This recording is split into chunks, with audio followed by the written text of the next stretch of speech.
आज मैं आपको लेसन 3 धातु और अधातु के क्वेश्चन आंसर कराऊंगी। पाठ्य पुस्तक के प्रश्न है बेटा, जो टेक्सचुअल क्वेश्चन भी कहते हैं हम, ये आपके लेसन के अंदर के होते हैं। पेज नंबर 45 के क्वेश्चन है बेटा। पहले फर्स्ट क्वेश्चन देखिए, ऐसी धातु का उदाहरण दें जो कमरे के तापमान पर द्रव अवस्था में होती है। तो ऐसी धातु बेटा कौन सी होती है जो कमरे के तापमान पर द्रव होती है? वो होती है पारा, जिसको हम मरकरी भी कहते हैं। ठीक है बेटा, पारा जो कमरे के तापमान पर द्रव अवस्था में होती है। चाकू से आसानी से काटा जा सकता है। अब चाकू से आसानी से किसे काटा जा सकता है बेटा? सोडियम। इसके साथ आप लिख सकते हो लिथियम और पोटाशियम। ये 3 ऐसी धातुएं हैं जिन्हें चाकू से आसानी से काटा जा सकता है। ठीक है बेटा, लिथियम, सोडियम, पोटाशियम याद रखना आपको। लिथियम, सोडियम, पोटाशियम जिन्हें चाकू से आसानी से काटा जा सकता है। ऊष्मा की सबसे अच्छी चालक होती है बेटा चांदी, और उसके बाद नंबर आता है कॉपर का। सबसे अच्छी तो चांदी ही लिखनी है, अगर 2 लिखनी हो तो कॉपर लिख सकते हो। ऊष्मा का कुचालक होती है। ऊष्मा का कुचालक मतलब वो बेटा क्या होता है, जो है आपके पास सीसा, लेड, जो जल्दी से गर्म नहीं होती है ना बेटा। तो ये है सीसा, लेड, और मरकरी भी कह सकते हो आप। दूसरा है आपके पास आघातवर्धेय तथा तन्य का अर्थ बताइए। आघातवर्धेय क्या होता है बेटा? ये एक धातुओं का वह गुण है जिसके द्वारा उन्हें पीटकर पतली चादरों में बदला जा सकता है। सोना और चांदी सबसे ज़्यादा आघातवर्धेय धातुएं हैं। इनसे बेटा सोने चांदी के आभूषण बनते हैं। आप देखते हो किसी भी शेप में हम इनको चेंज कर सकते हैं ना। तो ये धातुओं का यह गुण जिसके द्वारा इन्हें पीट कर पतली चादरों में बदला जा सकता है, आघातवर्धेय कहलाता है। एक बेटा ये तन्य होता है, या तन्यता भी कह सकते हैं हम। इसके कारण क्या होता है? धातुओं का वह गुण जिसके कारण उनके लंबे एवं पतले तार बनाए जा सकते हैं। अब ये कैसे बनते हैं बेटा? जिसके कारण उन्हें खींचकर हम उनके क्या बना सकते हैं? लंबे एवं पतले तार बना सकते हैं। तो ये होता है तन्यता का गुण, किसका? धातुओं का। अब नेक्स्ट पेज पे आएंगे बेटा, पेज नंबर 51 के करेंगे। सोडियम को केरोसिन तेल में डुबोकर क्यों रखा जाता है? सोडियम और पोटाशियम अत्यधिक क्रियाशील धातु है। ये वायु के साथ अभिक्रिया कर आसानी से आग पकड़ लेते हैं। ये क्या करते हैं बेटा? वायु के साथ अभिक्रिया करते हैं, और वायु में ऑक्सीजन मौजूद होती है, और ये अत्यधिक क्रियाशील धातु है, इसलिए ये आसानी से आग पकड़ लेती हैं। इसलिए सोडियम को केरोसिन तेल में डुबोकर रखा जाता है। ठीक है बेटा, क्योंकि ये अत्यधिक क्रियाशील धातु है, और ये वायु के साथ अभिक्रिया करके आसानी से अपने आप आग पकड़ लेते हैं। इनको जलाने की जरूरत नहीं होती बेटा, अपने आप आग पकड़ लेते हैं। तो ऐसा हानिकारक हो सकता है ना बेटा, इसलिए इसको केरोसिन तेल में रखा जाता है। इन अभिक्रियाओं के लिए समीकरण लिखिए। भाप के साथ आयरन का पता है बेटा Fe होता है, और भाप कैसे बनी? वाटर से बेटा। वाटर को गर्म किया तो भाप बन गई। अब ये बन गया Fe3O4, मतलब फेरिक ऑक्साइड। साथ में बनी हाइड्रोजन गैस 4H2। ये देखो बेटा, Fe3 के साथ ये O4 आ गया और बच गया 4H2, तो ये हमने साइड में लिख दिया, ये गैस हो गई, हाइड्रोजन गैस। अब है जल के साथ कैल्शियम तथा पोटाशियम। कैल्शियम की जल के साथ अभिक्रिया करनी है बेटा। कैल्शियम जो है सॉलिड फॉर्म में है, सॉलिड के लिए हम S लिख रहे हैं। अब जल के साथ जल कह रहे हैं हम, तो लिक्विड फॉर्म दिखाएंगे। यहाँ पर भाप का था बेटा, तो भाप के लिए हमने गैस लिखा था यहाँ पे। ठीक है, ये भाप था फर्स्ट पार्ट में। अब सेकंड पार्ट में जल कह रहा है ये, तो जल के लिए हम H2O लिक्विड फॉर्म में लेंगे। तो इससे क्या मिलेगा बेटा? कैल्शियम हाइड्रोक्साइड प्लस H2 मतलब हाइड्रोजन गैस। नेक्स्ट किसके साथ करनी है बेटा? पोटाशियम के साथ। पोटाशियम को किससे डिनोट करते हैं? K से। तो K के साथ हमने जल लेना है, ये बन गया potassium hydroxide plus H2। Plus में मिली बेटा ऊष्मीय ऊर्जा, यहाँ पे हमें ऊर्जा भी प्राप्त हो रही है। नेक्स्ट क्वेश्चन है आपका ABCD।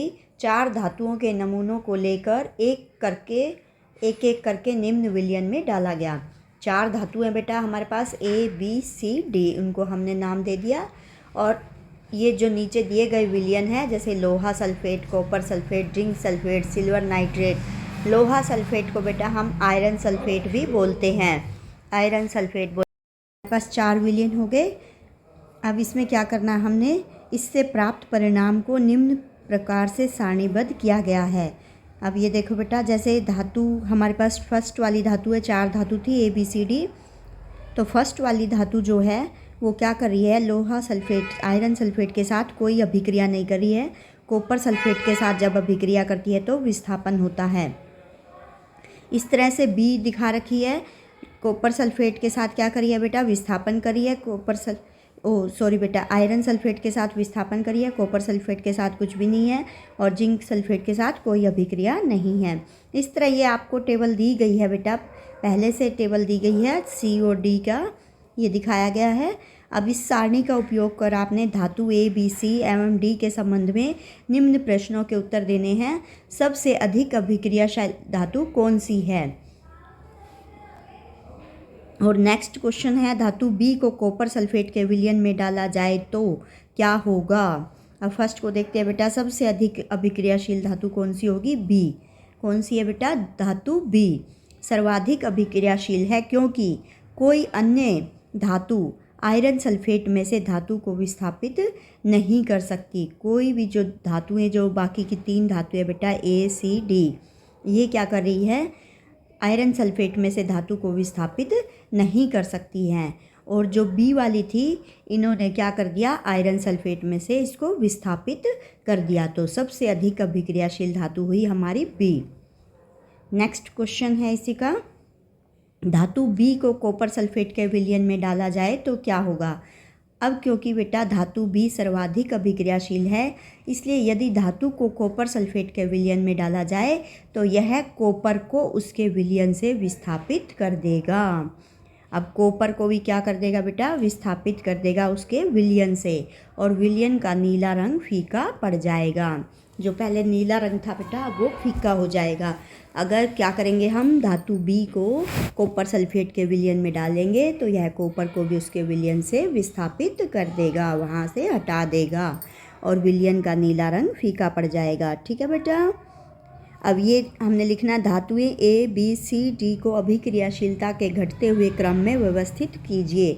अब देखो बेटा, घटते हुए क्रम में सबसे अधिक अभिक्रियाशील है B, उसके बाद A, उसके बाद C, उसके बाद D। कैसे पता चल रहा है बेटा, देखो B के बाद विस्थापन किसका हो रहा है, ये यहाँ पर कर रहा है ये, इसलिए B के बाद A आया, C के बाद फिर देखो ये विस्थापन बिल्कुल लास्ट वाला जो विलयन है इसके साथ हो रहा है, और D में कोई विस्थापन नहीं हो रहा, इसलिए सबसे कम क्रियाशील धातु है। ठीक है बेटा, तो पहले आएगा B, फिर A, फिर C, फिर D। अभिक्रियाशील धातु को तन्नु हाइड्रोक्लोरिक अम्ल में डाला जाता है। तन्नु हाइड्रोक्लोरिक अम्ल क्या होता है बेटा, HCl। तो कौन सी गैस उत्सर्जित होगी। किसी तन्नु अम्ल से क्रिया करने के पश्चात कोई धातु हाइड्रोजन गैस उत्पन्न करती है।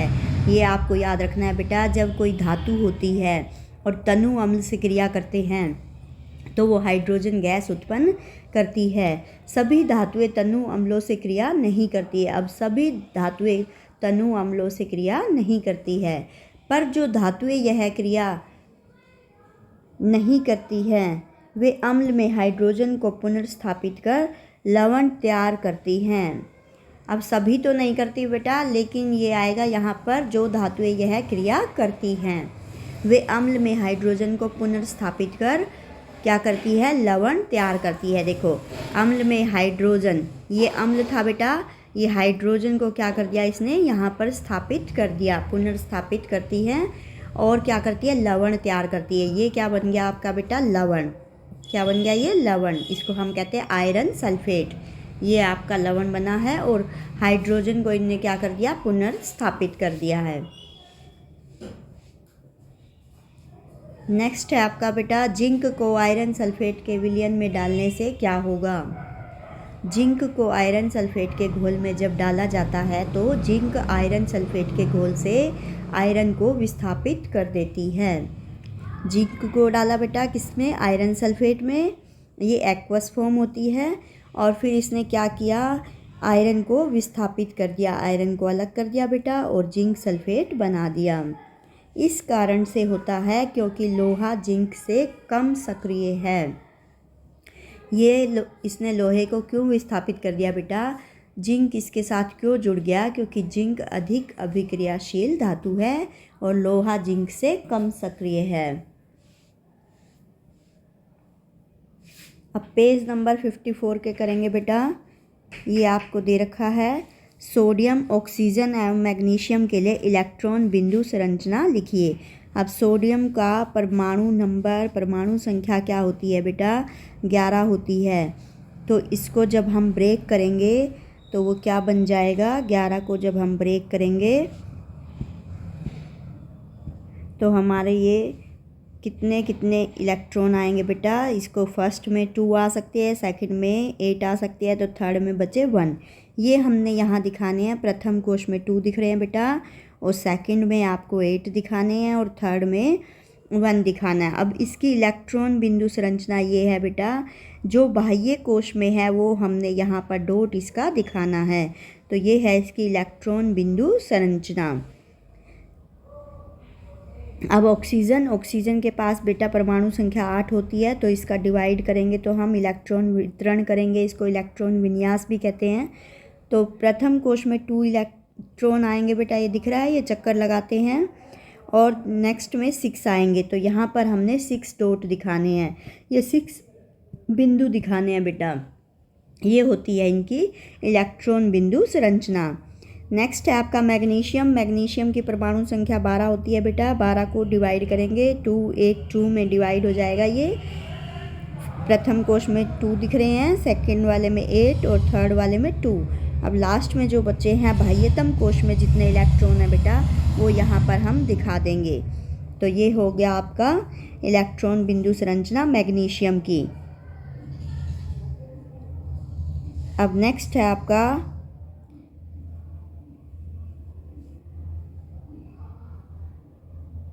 ये है आपका बेटा यहाँ पर इलेक्ट्रॉन के स्थानांतरण के द्वारा Na2 तथा MgO का निर्माण दर्शाइए। तो ये यहाँ दिखा रखा है बेटा, इलेक्ट्रॉन के स्थानांतरण द्वारा इलेक्ट्रॉन जब यहाँ से स्थानांतरित हो गए बेटा, तो Na2 और MgO का निर्माण कैसे बना। ऑक्सीजन के बाह्यतम कोश में बेटा 6 इलेक्ट्रॉन थे, अब इसको 8 पूरे करने हैं। तो ये हमारे पास Na2 मतलब 2 सोडियम है, ये 2 सोडियम यहाँ दिखाएंगे बेटा, और सोडियम में बाह्यतम कोश में कितना इलेक्ट्रॉन होता है? 1। तो 1 यहाँ है, 1 यहाँ है। अगर ये 1 1 अपना दे दे तो ऑक्सीजन के पूरे 8 हो जाएंगे। ऑक्सीजन अपने 8 कंप्लीट कर लेगा बेटा, और जो इलेक्ट्रॉन लेता है वो माइनस का चार्ज हो जाता है, 2 माइनस हो गया बेटा यहाँ पर। और यहाँ सोडियम ने 1 1 दिया है, तो यहाँ पर +1 हो गया, और 1 को हम लिखते नहीं हैं बेटा, इसलिए ये हो गया इलेक्ट्रॉन के स्थानांतरण के द्वारा Na2 और MgO। अब MgO का देखेंगे बेटा, Mg के लास्ट में कितने बताए थे आपको? 2 8 2 इलेक्ट्रॉन होते हैं बेटा, यहाँ दिखा रखे हैं। और ऑक्सीजन का जैसे 8 है तो इसमें होते हैं 2 और 6, तो ये 6 दिखा रखे हैं, यहाँ पे बिंदु दिख रहा है बेटा। अब ये मैग्नीशियम जो है एक यहाँ से दे देगा, एक यहाँ से, यानी कि दोनों ऑक्सीजन को दे देगा ये, तो ऑक्सीजन के कंप्लीट हो जाएंगे 8। कंप्लीट करने के लिए ये लेता है बेटा, और मैग्नीशियम इसको क्या कर रहा है? मैग्नीशियम क्या कर रहा है बेटा? इसको दे रहा है ना। अब जो देता है वो क्या बन जाता है? प्लस में, और ऑक्सीजन ले रहा है तो वो किस में बन जाता है? माइनस में। अब इसने 2 लिए तो 2 माइनस, इसलिए ये बन गया MgO। थर्ड वाला देखो बेटा, इसमें है इन यौगिकों में कौन से आयन उपस्थित हैं। तो इन यौगिकों में आप देख रहे हो बेटा Mg2+ हो गया क्योंकि इसने 2 दिए, और Na+ क्योंकि यहाँ पर 2 सोडियम थे बेटा, एक एक उन्होंने दिया है, तो इसलिए Na+ लिखेंगे यहाँ पर। और O2- क्योंकि ये 2 इलेक्ट्रॉन ले रहा है, तो ये आयन हमारे पास उपस्थित हैं। अब नेक्स्ट देखो बेटा क्वेश्चन, आयनिक यौगिकों का गलनांक उच्च क्यों होता है। आयनिक यौगिक में परस्पर आयनिक आकर्षण बहुत ही ज़्यादा शक्तिशाली होता है। जो आयनिक यौगिक होते हैं बेटा, इनमें जो आकर्षण होता है, आयनिक आकर्षण, आयनों के द्वारा ये आपस में एक दूसरे को खींचते हैं, ये जो आकर्षण होता है वो बहुत ज़्यादा शक्तिशाली होता है। इस शक्तिशाली बंध को तोड़ने के लिए अत्यधिक ऊर्जा आवश्यक होती है। जब ज़्यादा ऊर्जा चाहिएगी तो बेटा इनका गलनांक भी क्या होगा? उच्च होगा। ज़्यादा होगा। ठीक है, क्या होता है इनके बीच? आयनिक यौगिक में आयनिक आकर्षण बहुत होता है, ज़्यादा होता है। तो इस बंध को तोड़ने के लिए अत्यधिक ऊर्जा की आवश्यकता होती है। अत्यधिक मतलब बहुत ज़्यादा, इसलिए इनका गलनांक उच्च होता है। क्लियर है बेटा? अब नेक्स्ट है हमारा पेज नंबर 59 के करेंगे क्वेश्चन। इन पदार्थों की परिभाषा दे। खनिज, खनिज क्या होता है बेटा? ये आप याद करोगे, ये वाली डेफिनेशन ये अच्छी है बेटा, थोड़ी इजी सी भी है। पृथ्वी की भूप्रपटि में मतलब नीचे गहराइयों में प्राकृतिक रूप में पाए जाने वाले धातुओं के यौगिकों को खनिज कहते हैं। पृथ्वी की भूप्रपटि में नीचे वाली सतह में प्राकृतिक रूप से पाए जाने वाले, जो प्रकृति ने हमें अपने आप दिए बेटा, प्रकृति रूप से पाए जाने वाले धातुओं के यौगिकों को खनिज कहते हैं। अब है आपका अयस्क। अयस्क क्या होते हैं? ऐसे खनिज जिनसे धातुओं का निष्कर्षण अत्यधिक सरल व उपयुक्त होता है। जिनसे धातुओं का निकालना बेटा, जिनसे धातु आसानी से निकाली जा सकती है, तो वो क्या कहलाते हैं? अयस्क कहलाते हैं। गैंग क्या होता है? पृथ्वी से निकाले गए अयस्कों में या निकले गए अयस्कों में बहुत सी अशुद्धियाँ होती हैं बेटा। इन अशुद्धियों को गैंग कहते हैं। जो पृथ्वी से अयस्क निकालते हैं हम, खनिज जो निकालते हैं, उनमें बहुत सी अशुद्धियाँ होती है और इन अशुद्धियों को गैंग कहते हैं। जैसे हमारे पास मिट्टी, रेत, ये कहाँ से निकले हैं बेटा? पृथ्वी से निकले हैं ना। अब है आपका दो धातुओं के नाम बताइए जो प्रकृति में स्वतंत्र अवस्था में पाए जाते हैं। प्रकृति में स्वतंत्र अवस्था में कौन पाए जाते हैं बेटा? सोना और प्लैटिनम। ठीक है, सोना और प्लैटिनम है जो प्रकृति में स्वतंत्र अवस्था में पाए जाते हैं। नेक्स्ट क्वेश्चन है आपका, धातु को उसके ऑक्साइड से प्राप्त करने के लिए रासायनिक प्रक्रम का उपयोग, किसका उपयोग करते हैं हम बेटा? धातु को उसके ऑक्साइड से प्राप्त करने के लिए किस रासायनिक प्रक्रम का उपयोग किया जाता है? तो यहाँ बेटा ये आंसर है इसका। अब आंसर में क्या है बेटा? बहुत कम क्रियाशील धातुओं के ऑक्साइड गर्म करने से अलग हो सकते हैं। जो कम क्रियाशील धातु होती है बेटा, उनके ऑक्साइड गर्म करने से अलग हो जाते हैं। इन्होंने कहा है ना, धातु को उसके ऑक्साइड से प्राप्त करने के लिए रासायनिक प्रक्रम का, किस रासायनिक का आएगा बेटा? किस रासायनिक प्रक्रम का उपयोग किया जाता है? तो अगर हम गर्म करते हैं तो जो कम क्रियाशील धातु होती है वो अलग हो जाती है। जैसे ये आप देख रहे हो, मरकरी ऑक्साइड का है ये बेटा, तो ये मर्क्यूरस ऑक्साइड है और ये यहाँ से मरकरी अलग हो गई है और ऑक्सीजन अलग हो गई है गर्म करने से। तापन का मतलब इसको हमने हीट दी है बेटा, हीट मतलब ऊष्मा, गर्म किया है। और जो थोड़ी कम होती है बेटा, जो बीच की होती है, मीडियम होती हैं जो क्रियाशील धातुओं को उसके ऑक्साइड से प्राप्त करने के लिए उपयुक्त अपचायक का उपयोग किया जाता है। किसका उपयोग किया जाता है बेटा? अपचायक का।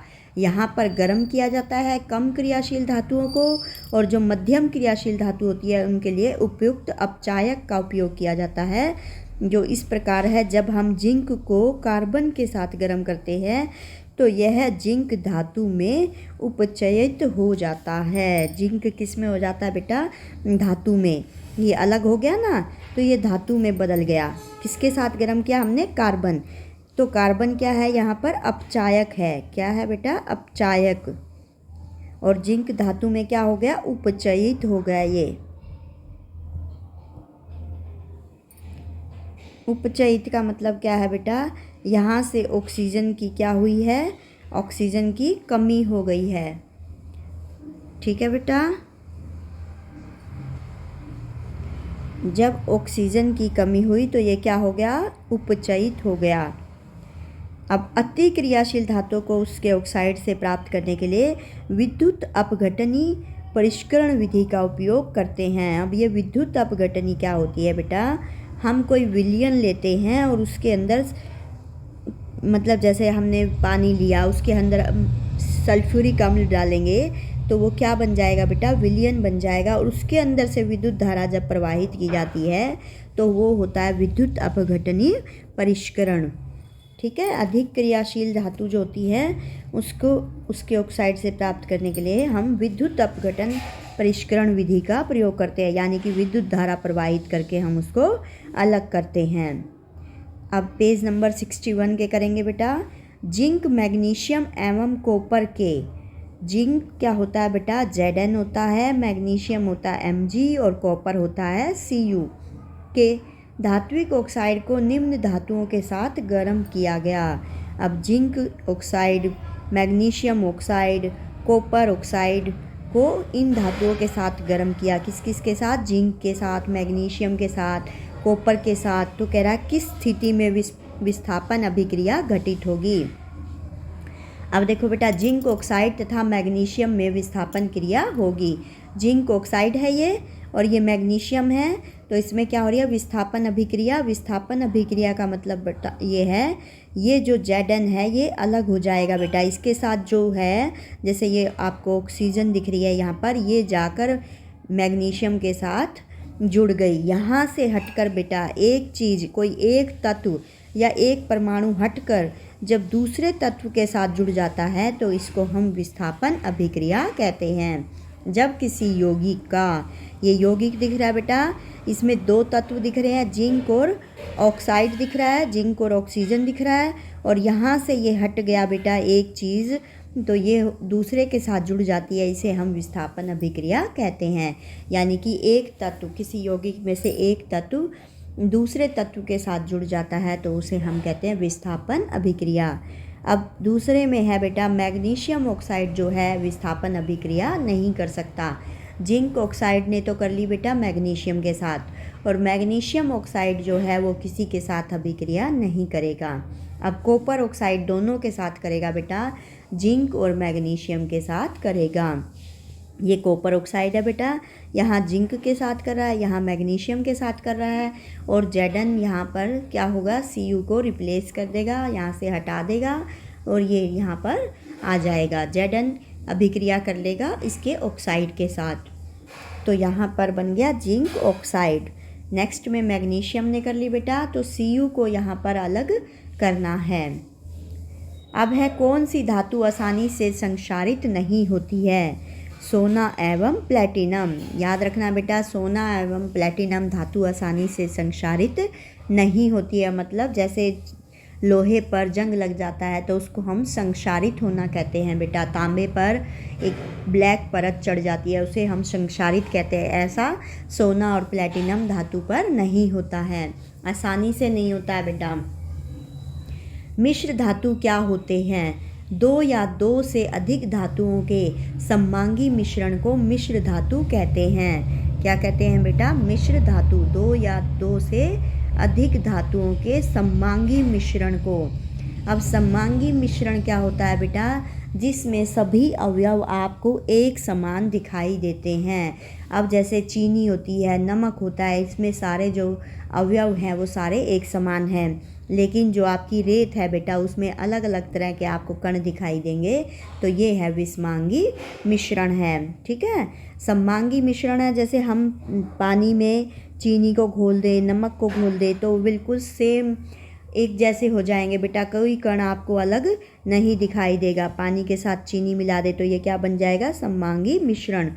पानी के साथ और क्या मिला दें, नमक मिला दें, और पानी के साथ अगर हम रेत को मिला देंगे तो ये हो जाएगा विषमांगी मिश्रण। ठीक है बेटा, ओके बेटा, बाय बाय। नेक्स्ट वीडियो में आपसे फिर से मिलेंगे बेटा, बाय।